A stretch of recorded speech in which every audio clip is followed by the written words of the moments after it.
Welcome to the Anxious Love Coach podcast, a place for creating meaningful, conscious, secure, long-term partnerships. Here, we talk relationship anxiety and creating healthy, magnetic dynamics within partnership to help you feel confident and alive within committed partnership. My name is Natalie Kennedy, and I'm your host. I'm a relationship anxiety coach and meditation teacher. I've worked with hundreds of clients battling anxiety, and after experiencing extraordinary shifts in my own healing relative to partnership, now combine my lived personal experience and professional training to help others trust themselves within relationship and in their lives. I've been to the edge and back with my now husband from relationship anxiety and come out confidently to the other side. I want to pass the tools I've learned along to you to help you trust yourself in relationships and also create magnetic, hot dynamics with your partner. I believe lots of mainstream relationship advice today can make us anxious and dissatisfied. So let's jump in and normalize challenges that modern relationships and real people go through while also giving you tools to trust yourself, drop the shame, and alchemize your messy, twisted relational truths into profound inner wisdom and aliveness. If you haven't yet, be sure to join my communities over on Instagram, TikTok, and YouTube at Anxious Love Coach. You can also request a 30-minute relationship anxiety assessment with me depending on availability, or ask me a question over on my website at www.anxiouslovecoach.com. I've also got a wonderful relationship anxiety meditation available to you as thanks for subscribing to my email list. Thanks for being here and enjoy this episode. Hello, welcome back to the podcast. So good to be here. So good to have you. Thanks for tuning in. I am currently in Madrid and I'm headed back to Colombia tomorrow. And it feels good to be consistent, posting an episode every week. I've received feedback from you guys saying that you're loving the new episodes lately. And maybe pregnancy has brought a level of unhinged in me lately. And that has resulted in a lot of me triggering people, but also people who seem to resonate even more. So I'm very happy about this. I've noticed while I'm still putting a lot of effort in, I'm trying to minimize the amount of effort I spend curating, maybe. So new layers are coming off so that the more real me can come through. And sometimes the real me is a little not so PC and sometimes a little triggering, I think, for people. But today's episode is going to also be another one of those little Rafiki hits over the head. If you remember from Lion King, when Rafiki hit Simba over the head, that is my favorite style of delivery. Is the smack over the head. So this will be another one of those. And this episode is how to be his lover, not his mother. Now, I received this question from a patron actually on my live community support call this week. And I actually received it in a DM. So it seems to be a hot topic right now. And hopefully you know that in addition to talking about relationship anxiety, I feel really limited when I can only talk about that. And I like to also talk about dynamics in heterosexual relationships. Now, just because I prefer that doesn't mean I don't like people who aren't in heterosexual relationships or I'm purposely excluding them. But more so, I just find a lot of fascination between relationships between men and women, because I see the same things over and over and over. And I haven't studied LGBT non-binary relationships enough. It's just not in my scope. However, that said, yin yang is a thing. Polarity is a thing, regardless of whether you're in a heterosexual relationship. So if you are kind of a more feminine partner with a masculine partner, then you can apply this principle all the same. This week, I changed my Instagram bio to say blending relationship anxiety with polarity. So hopefully you enjoy polarity content. If not, there's a lot of other relationship anxiety content out there that's not really talking about that. So you can find it. There's Healing Embodied, there's With Awaken into Love, there's Alex Bishop, there's Cheryl Paul, there's these new accounts popping up on Instagram. But for me, if you want kind of someone who also dissects dynamics between men and women, then I'm your girl. I just can't unsee how so many women who say they have relationship anxiety are in depolarized relationships. I had a one-on-one client a few months ago that literally within 1-2 hour session realized that she had a polarity problem, not a relationship anxiety problem. Now, her anxiety was cueing her into the fact that she did not enjoy the role that she was playing in her relationship. But it wasn't necessarily a sign that she was in the wrong relationship. So in our session, with a few suggestions of mine and with a few tweaks that she made, she was able to shift her energy in the relationship, and her fiance responded, fortunately, in kind. She's now so excited to get married rather than feeling anxiety and dread. I just want to share what she wrote me about 2-3 months after our session. I remember how the session went. She fought me pretty hard, as many anxious women do. I don't think she initially liked what I had to say, but she tried it out. And this is what she fought me so hard that I thought that none of it was going to stick and she was never going to want to talk to me again. But surprisingly, and sometimes this is how it goes in life, she wrote me 3 months later and she said this: "Hi, I'm very excited to fill you in about what has changed since our last session. It feels like my whole world has shifted. The combination of our session and reading Magnetic Femininity," by the way, a book I recommended her, "was the biggest unlock I've had in a very long time. I've realized me being in my masculine energy was the core issue for everything I wanted to change in my life. My stress and anxiety, my relationship doubts and issues. So now I'm at a point in my journey where I finally know what needs to change, but applying it is where the real work needs to happen. When I remember to soften and trust, everything is better. It's the remembering part that I want to improve on, and I wanted to book another session because there's still so much work to be done, and our last call was truly a needle mover for me. Before our first call, I was living in my masculine energy 95% of the time, and now I'd say it's about 70%. That 30% is when I remember and allow myself to be in my natural feminine energy. I'm excited to change my baseline to be mostly in my feminine.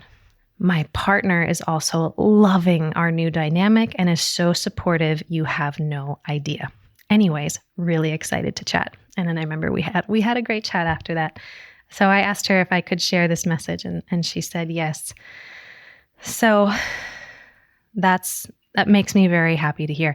So I wanted to set up this podcast properly because if you're feeling anxiety in your relationship and you are a woman in a relationship with a man, or you're a feminine person in a relationship with a masculine leaning person, if you might be in a depolarized relationship, you might be playing an energy or a role you don't want to be playing, and that is why you're feeling anxiety. It might not be a sign that you're in the wrong relationship.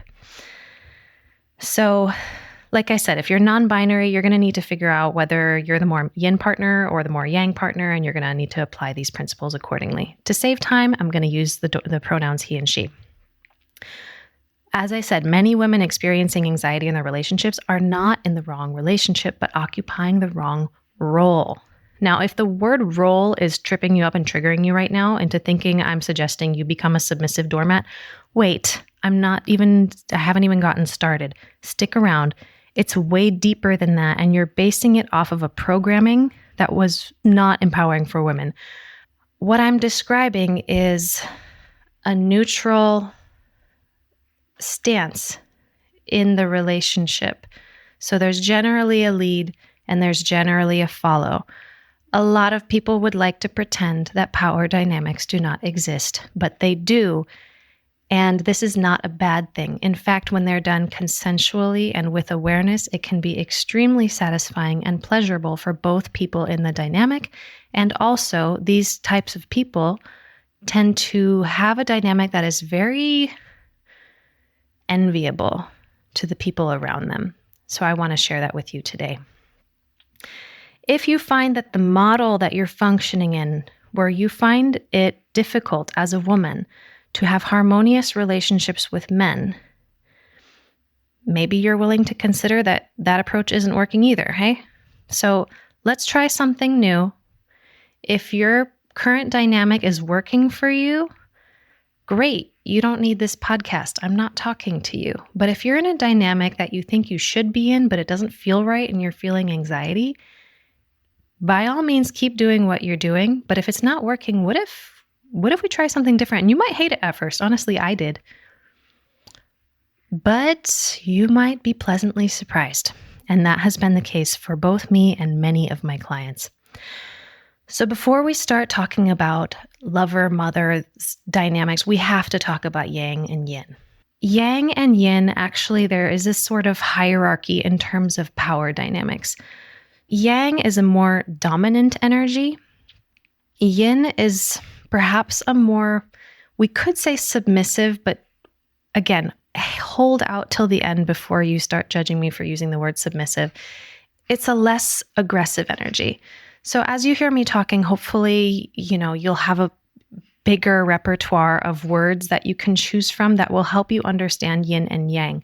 These are both very, very powerful energies, but they operate in different ways. So think of it this way.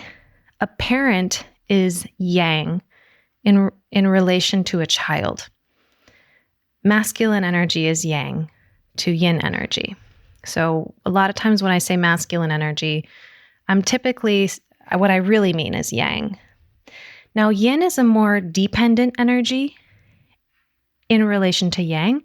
Yang is a more independent, providing energy. I've talked about this analogy of a gardener and a flower. Would you say that a gardener is more powerful than a flower? Well, it depends on your definition of powerful. A gardener is more physically powerful than a flower in the sense that it can crush it. But a flower is more emotionally powerful than a gardener. When you stare into nature, nature can be exploited, it can be taken advantage of, but it still moves us in a really deep way. That's the power that yin has. Yin has the power to move us from inside, whereas yang has the power to maneuver from the outside. So think of it that way. It's not like one is better or more powerful than the other. It's more a different type of power. So we could say that, let's say in a traditional nuclear home, that a husband is typically yang or more masculine than his wife. But get this, a wife is going to be yang or more masculine in relation to her child. So yin and yang are relative, they're not fixed. So just because you're a woman doesn't mean, you're only allowed to be feminine. No. All feminine means is that you kind of look up to or you respect kind of the more leadership role in your house. If I go to a dance and I decide to follow, I'm entering a feminine position in relation to my lead. However, if I go to a dance and I decide to lead, even if I'm with another woman, I'm in the masculine or the yang position. So know that yin and yang are totally relative and context dependent. Like I said, nuclear family, let's say husband is yang in relation to wife, and then mother is going to be yang in relation to her child. And then let's say a child has a teddy bear that he or she takes care of. A child is going to be yang to their stuffed animal, or yang to their dog that they're taking care of, or yang to their garden. So it's more about a directionality of caretaking and providing for and protecting. So when a daughter has a doll that she's dressing up and combing her hair and maintaining, she's masculine in relation to the doll.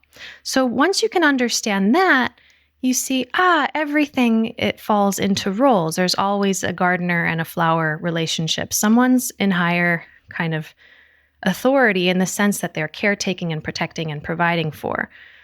But that doesn't mean better or worse. Let's talk a little bit more about the kind of husband, wife, mother, child. This is not fixed.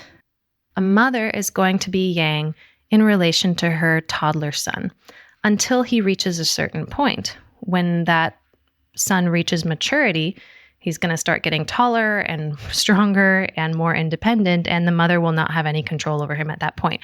At that point, he's more independent than dependent. He shifts into the yang position.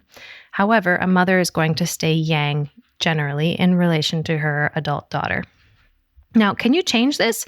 Absolutely. It's meant to be challenged and played with. If you're non-binary, you probably also explore these energies and change things. That's what my guess would be. But if you're experiencing suffering in your relationships, it might be because you're attached to a role and see one as better than the other when it really isn't. It's just different. Now, that said, most women I know desire to be with men that have a higher level of masculine energy than they do.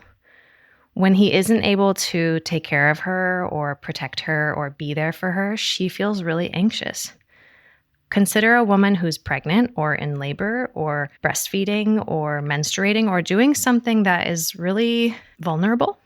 You want someone taking care of the household and making sure that things are getting done around you while you're nurturing your inner space.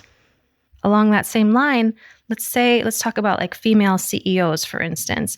A lot of female CEOs, women CEOs, find themselves frustrated because they've been in their masculine energy all the time. You know, they're yang in relation to their business. They're caretaking their business and pouring energy into it. So they find themselves in their masculine energy a lot, and they would love to let go and go into a more feminine energy. So what they're looking for is a masculine energy that's stronger than theirs. However, if you run like a major company or a major corporation as a woman, your masculine energy is already going to be really, really high. So if you want a man that has even bigger masculine energy than you, let's say you want them to make more money or you want them to be more present than you, or I'm not sure what your definition of masculine energy is. All I'm saying is that women typically want a man that they can look up to. And if she's already in a high position of power, that's going to make her dating pool very small, and she's going to have to be very competitive because guess what? A lot of women want that guy too. The masculine energy that got her into the position of CEO in the first place, for a lot of CEO women, is so strong that many men don't want to compete and often cannot offer her more than she offers herself. Now, please don't hear me saying that she shouldn't be a CEO. I'm just saying that this is a con to being a very powerful woman. It's going to be tough to have a polarized relationship where his masculine energy is higher than hers. Like I said, she's going to have to compete for a man in higher demand. And that man might not want a woman as masculine as she is. So I think if you are, a very masculine woman, or you're in a yang position most of your day-to-day life, you're going to need to figure out how to switch that off around men if you want to be able to relax around him. I share that to give you an understanding of yin and yang. At some point, I'm going to be doing a whole workshop on how to be yin and how to speak in a yin way and how to seduce in a yin way and how to control in a yin way and how to inspire in a yin way. That's going to come up in October. I don't know what day yet, but you guys will be the first to know. All right. Onwards. How do you be his lover and not his mother? The answer is, as you might expect, to go into your feminine energy. Now that you understand this, here's the thing. Like I said, mother is yang to child. So when you are mothering him, you're in a masculine energy, putting him in a childlike dependent energy. And like I said, for most heterosexual couples I know, this dynamic feels off and elicits an icky disgust feeling in your body. It's not politically correct to say that, but it's just been my observation both in my own relationship and also in the relationships of people that I've observed. However, as I said, if you see me as totally wrong and you're in a relationship where it's a reverse dynamic and you're loving it, then don't listen to me. I would say you are winning. For those of you that don't like this dynamic of mothering, to flip the polarity, you're going to have to drop your attachment to controlling the situation and being in the lead. Don't think of it as letting him lead, because if you're the one doing the allowing, you're still the parent, you're still in the masculine. Think of it as, and my guess is if you're a woman, think of it, let's tune into your body for a moment. How do you feel in your body in this dynamic? Maybe you feel like some disgust, and chances are you're probably not disgusted with him. You might be disgusted with yourself. If you really tune in, you might feel exhausted and tired. I did. And maybe you feel some fear and you feel really terrified of the idea of letting go. All right. So these are emotions you want to feel. And these are the emotions you've been avoiding by trying to control the situation. And the feminine is all about the inner world. So in order to be responsible, we need to be able to feel that. So like I said, don't think of it as allowing him to, you don't have to, you're not allowing him to do anything. He's not a boy. So just think, you're tired and you can't do it anymore. So you drop the burden, which means that someone else has got to get it now.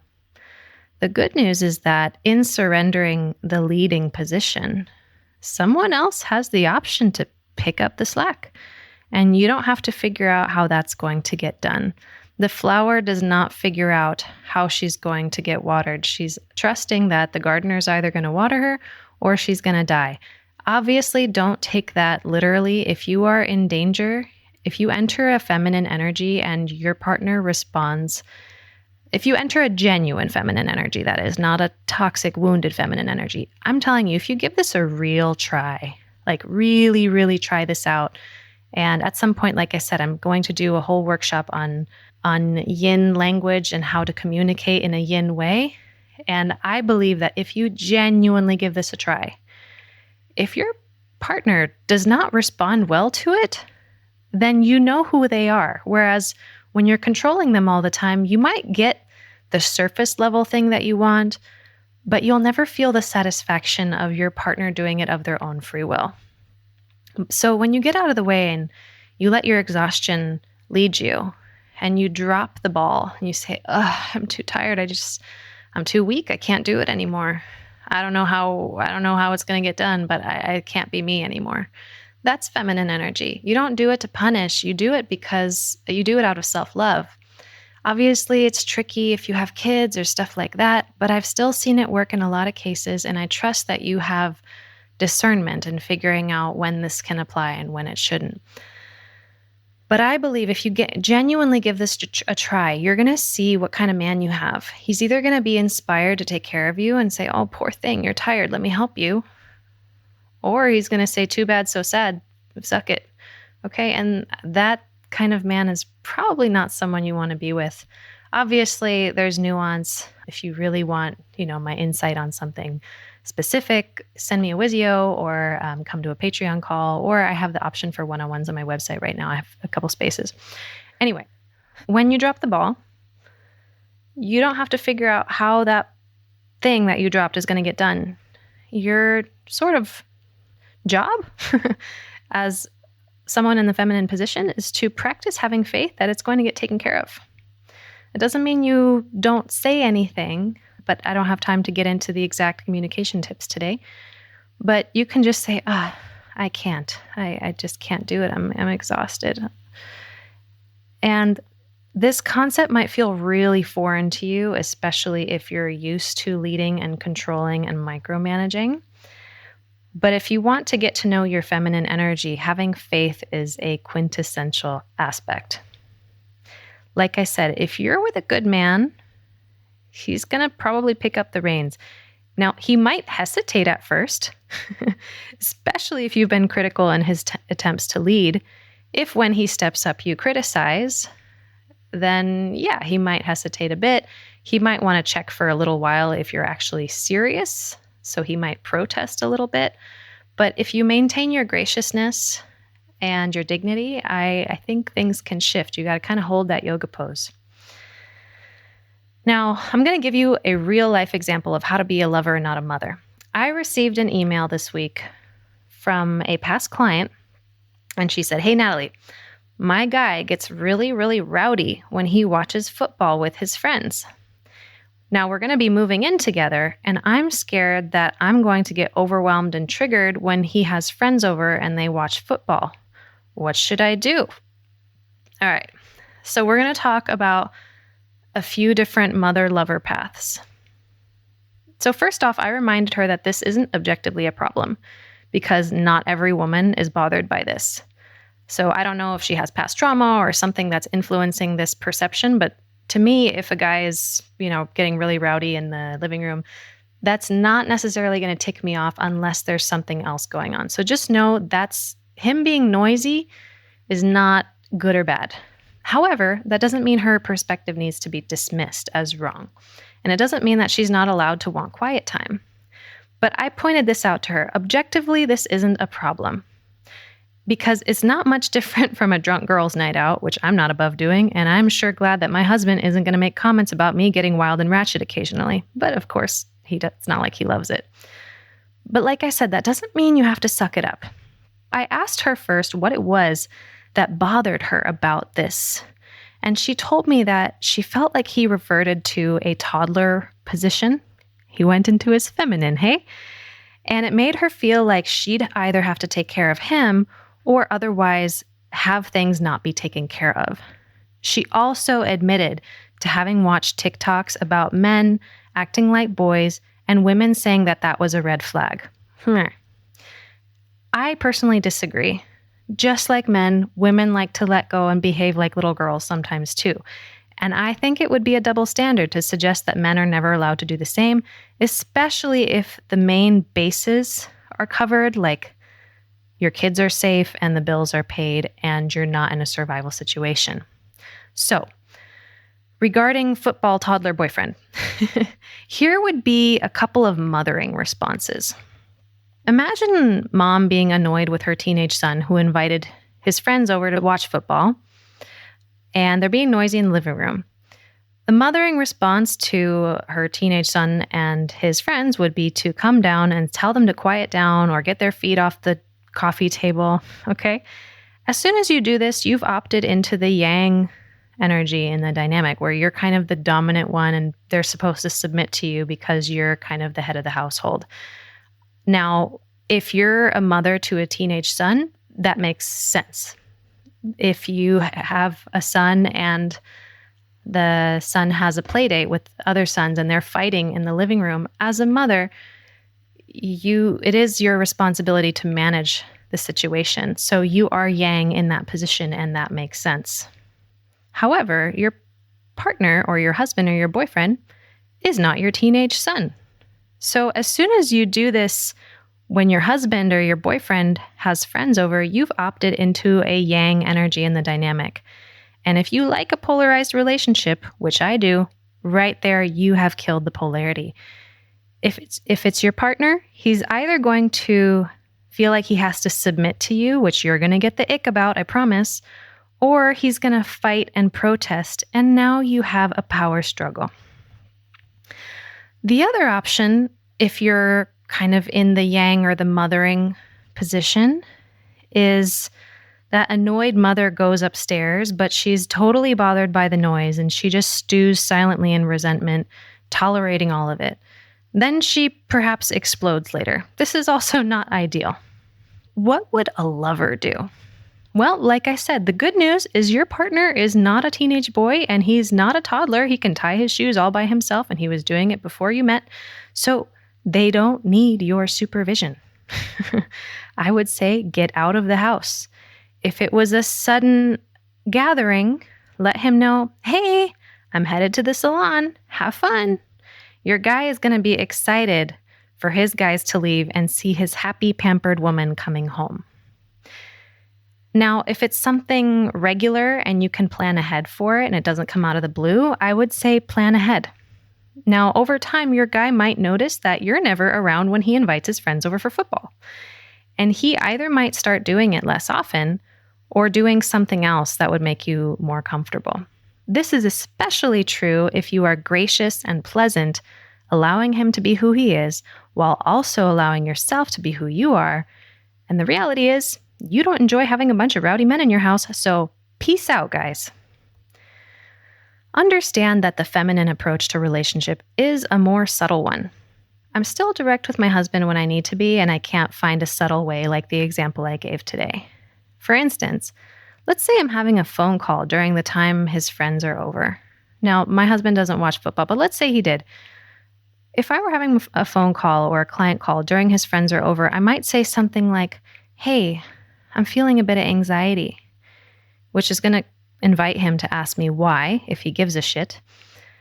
And then I would just share what's causing the anxiety in me. I'm imagining my client call today, and I'm worried that the noise of the party downstairs is going to be distracting or interrupting me. Now, notice I did not propose a solution. I just shared how I was feeling and my inner experience and my thoughts and what I'm imagining. If he's a good guy that cares about you, he's going to brainstorm a solution right then and there. Maybe he'll say something like, "Don't worry about it. I'll make sure the boys are quiet and respectful." Or he might say something like, "What if I call Andrew and we do the guys' night at his house? Would that feel better for you?"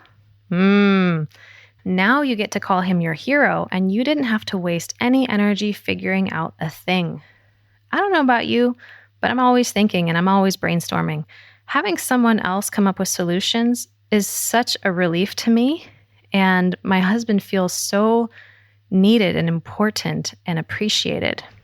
Now, let's say he made a suggestion that you didn't like. You could say that. You could say, well, when I think about that, I feel a little bit afraid, and here's why. And what that's going to do is you're going to invite him to brainstorm some more. If his solution works, you share your delight. "Oh, that would be such a relief. Thank you so much. Wow." Okay? And that is how you be a lover instead of his mother. You don't try to manage everything. You share your problems, which are really your emotions and your thoughts if you think about it. You're not telling him what to do. You're not making him wrong. You're not meddling in things you don't need to be involved in. And what if you struggle with observing your thoughts and your emotions and conveying them to your partner? I used to struggle with this a lot. If that's you, you're definitely going to want to join my upcoming 2-month class series for women called the Consciousness Exercise Series. Consciousness exercise is an exercise. I learned it from my teacher, Steffi Price, and she learned it from her teacher, Christian Meyer. And in this class, I'm teaching it in the context of relationships and relationship anxiety. You're going to be learning consciousness exercise. You're going to be practicing consciousness exercise in a group with me, supervising. And you're going to get really good at feeling, articulating, and communicating your emotions and your thoughts in a way that's going to make your partner more sensitive to you and enthusiastically responsive rather than withdrawn, cold, and defensive. You're also going to be able to process any old, dark, sticky emotions that cloud your ability to really see your partner, which I don't know about you, but when I had relationship anxiety, it made it really hard to make a decision. And it contributed to all that wishy-washiness that just sent my relationship down the tubes. Consciousness exercise, in my opinion, is one of the most brilliant mindfulness practices I've ever experienced. It's partnered, meaning I'm going to put you in Zoom rooms. If I had a retreat center, I'd have you guys all come to my house and we would do consciousness exercise. But alas, that is not the case right now. So we just have to go on Zoom and break out into breakout rooms, and then I float around and I monitor you guys. It's a very intimate practice, and it's a bit complex, so it takes some study. And while you can find it in my signature course, Both Feet In, I wanted to create some space to practice it in groups. So I'd love to have you join me, and we're going to do a deep dive into it in the relational context. If you're interested in the Consciousness Exercise series, I'm going to include the link to the class series in the show notes. We're going to meet 6 times over 2 months, starting on October 1st. Please note that in addition to the series, you're going to need to also have my online course, Both Feet In. There are 9 lectures. Think of Both Feet In as my textbook that you need to buy for any classes. So consciousness exercise is 6 classes. You need to have the online course, Both Feet In, which is like your textbook materials. You're going to learn the basic consciousness exercise from watching a couple videos and demonstrations in Both Feet In. The class series is just the registration for group meetings. So these are 2 separate offerings. You're welcome to do just the course on its own and go through the 9 modules. But there's 3 practices in there that I'm going to be doing separate series on if you want to go really deep. I'm going to be doing 2 other group classes over the next 6 months, probably later on, based on 2 other major practices in Both Feet In. Once they open, you're welcome to register for those 2. I really want you to take your time digesting the material in the Anxious Love Coach philosophy, which you'll find in Both Feet In. I've had students revisit my program for years and years, and each time they get something different out of it. It's a very multi-layered, rich program with a lot of depth. So if you're interested, I'll include the link to the class series, and I'll also include the link to the Both Feet In online course with all the modules. I hope to see you there. And if you have any questions, feel free to shoot me an email at natalie@anxiouslovecoach.com or shoot me a DM on Instagram. And that's it. I hope you enjoyed listening. Have a wonderful week, and I'll talk to you soon. Thanks so much for listening to The Anxious Love Coach today. If you loved this episode, please hit that subscribe button, leave a review, and follow me on Instagram, TikTok, and YouTube, and maybe share it with someone that you believe might benefit from these perspectives. Please also subscribe to my email list at www.anxiouslovecoach.com, as I'm trying to reduce my reliance on social media. In exchange, you will receive my free relationship anxiety meditation and more supportive tools sent your way. If you would like to work with me, head on over to my website at, again, anxiouslovecoach.com to explore different tiers of coaching options and online programs. Thanks again for listening, and catch you in the next episode. Have a blessed day.